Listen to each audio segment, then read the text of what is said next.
皆さんこんにちは and welcome to Shogo's podcast. So today, I would like to share with you guys something that I learned through YouTube. I've been sharing a few things I learned through YouTube in this podcast channel, but today I'd like to share you something different. Through watching my videos, you might have noticed that I'm always quite, what should I say, cautioned about, caring about people misunderstanding things through my videos, especially because I do pick up some topics that are quite controversial, right, sometimes.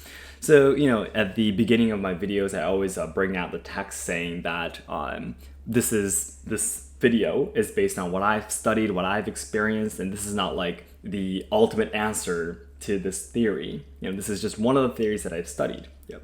And I say that because I really do think that way, because history is just a story. It's really up to where you want to cut out of it. Social problems is just a side of society, right?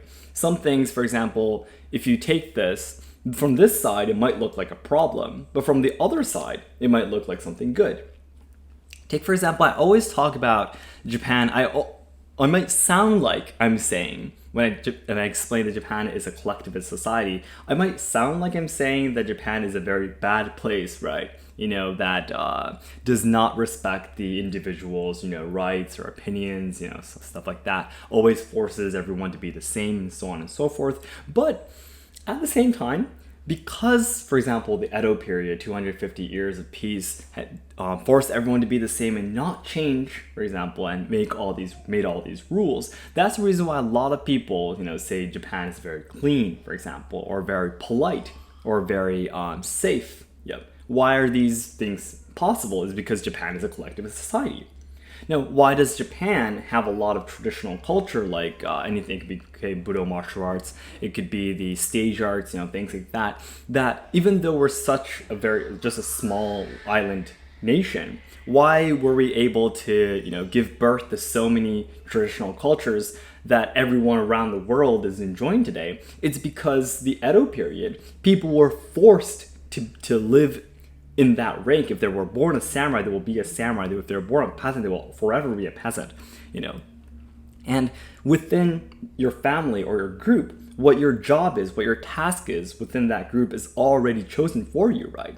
So it's a rule to always do that. Then the only thing you can do in your life is to try to ultimate that, right? Try to brush that up as much as possible. And that's the reason why everyone was able to create so many traditional arts and also craftsmanship too, right? Yeah, so there are a lot of good sides of collectivism too, yeah, in Japan. So today's main topic is not this, by the way. I've been talking about this a little bit too much. But anyways, there's always two sides to stories for anything and different theories for history, yeah. But this is where the main topic starts. I'm really sorry to keep you guys waiting. So what I want to say today is no matter how much I care about or trying to avoid someone misunderstanding something, there will always be people in my comments, in my DMs, coming up to me to telling me that your story is incorrect. You're sending out false information, or they say opinions to the things that I've explained in the videos, for example, or like I said in my videos, like this is just one theory, or this is something that you don't have to follow if I make a manner or rules related video. I always say that this is something that you're not forced to follow, but there are people in the comments saying, oh, I can't believe this, there's another Japanese dude trying to force me to do things. Yep. But I clearly said in the video that I'm not forcing anyone, and this is a video for people who are a little bit worried about coming to Japan and they don't want to make any mistakes, and I want those people to feel a little bit more relaxed by me making those videos. I always explain that, but there's always people in my comments. Now, this, for me, is an experience that might be limited to YouTube, but I think it can be applied to daily life too, so this is the reason why I'm sharing this with you. But whenever you say something, you do something, and someone misunderstands you, you didn't have the real intention to make that person feel that way or, take actions like that way. But sometimes people do, right? In my mind, I have this new concept recently, and it's a metaphor, but I hope you can understand. For example, if I make a video about the alphabet B, A, B, C, B, and I write the alphabet B, for example, right? This is a metaphor. When I try to write alphabet B, I draw the first line and then draw the two U's and I put it together, right? Basically, what's happening is that whenever I try to write the alphabet B, when I write the first line, people start to say, "Oh, you're talking about I and not B." And I'm like, please, wait. I'm trying to talk about B. I haven't even finished what I'm talking about yet. And then I start to write the next line, the next curved line, and then people will start to say, "Oh, you're writing P, P and not B, right?" And then, no, wait, hold on, I'm trying to talk about B and not P. And then I try to write the last line, and then people flip the alphabet to the side and they say, "Oh, you're writing a W." And I'm like, no, I'm trying to say B, kind of thing. This is how I feel whenever I sometimes read the comments and such. So what I'm trying to say is that people perceive any information, for example, from how they want to see it. I guess this is something very obvious, but it's really hard for you to imagine until you actually send out information and have someone react to it. In your mind, you might understand that people try to see reality, in the way they want to understand it, right? Yeah, because there's always many sides to one thing, one fact, or something that happens in life, right? But it's the same for day-to-day conversations and things like that too. Even if you say the same alphabet, people will just cut out the parts they want to see. If they, for example, want to attack you, for example, they will just cut out the parts of your stories to try to blame you. Yeah. If you're the person you're talking to is a friend, that person might just directly see the alphabet you wrote as the way you wrote it. Yeah. But there will always be people who try to just cut out the things that you've said and pick that up, raise that up and say, "Oh, this guy is talking about I." But I'm like, no, I was talking about B. You didn't even listen to what I was trying to say, kind of thing.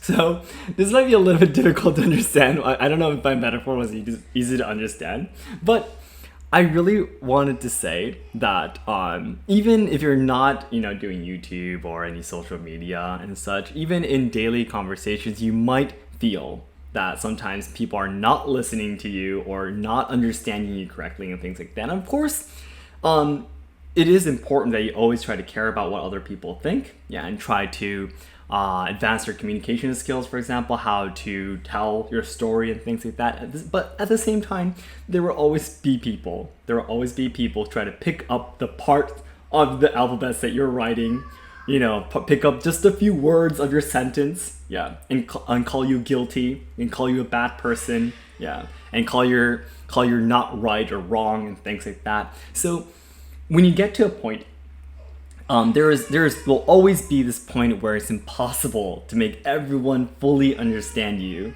and everyone fully agree with you. That's impossible, and we understand that.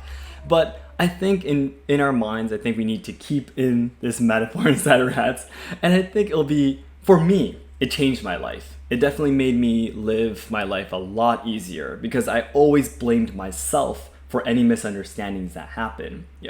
But no matter how much I try to avoid that, prevent that from happening, it will always happen because people just cut out the parts of the alphabets they want to see.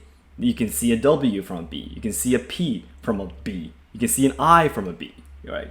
But that's really up to that person. So again, this is another story, as I always often talk about in my podcast channel. This is another story where I wanted to share with you guys to say, don't blame yourself.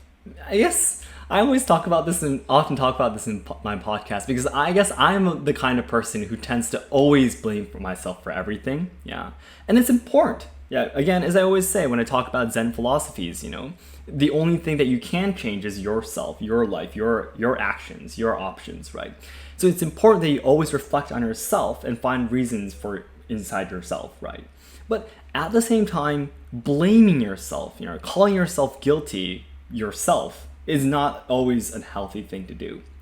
So I think it's important that you have this story, this fiction inside your head to rewrite the stories, sometimes. So you don't hurt yourself. It's always important to reflect on yourself, but not to hurt yourself, is my opinion and what I've learned through YouTube activities. So then, as I always say, the ultimate goal of my life is to make all Japan lovers' dreams come true. So I know that there's a lot of people outside of Japan who are willing to learn Japanese, willing to study or work or travel to Japan and train in our traditional culture and such. Yeah. But I'm a little bit afraid that Japan will not be able to provide these things in the future because, as you see my videos in my main channel, we are facing a lot of social problems. We are losing our traditional culture, and also the younger generations who are responsible for carrying on the good things about Japan are dying because of all the social issues being shoved against them. Yeah. So I really want to make Japan a better place through solving social problems, trying to preserve and evolve traditional culture, and also helping out the younger generations so they can have a brighter future. Yeah. And to do that, my first step towards this ultimate dream is to achieve 1 million subscribers by January 2023 on my main channel. So your help would mean a lot. All your likes and comments will help to boost my videos to new viewers who have never seen my channel before. So it'd be great if you could help me out. Okay, then everyone, again, I'll be waiting for your comments and your opinions here, so I'll be happy to read them later on. Thank you so much. Okay, bye-bye.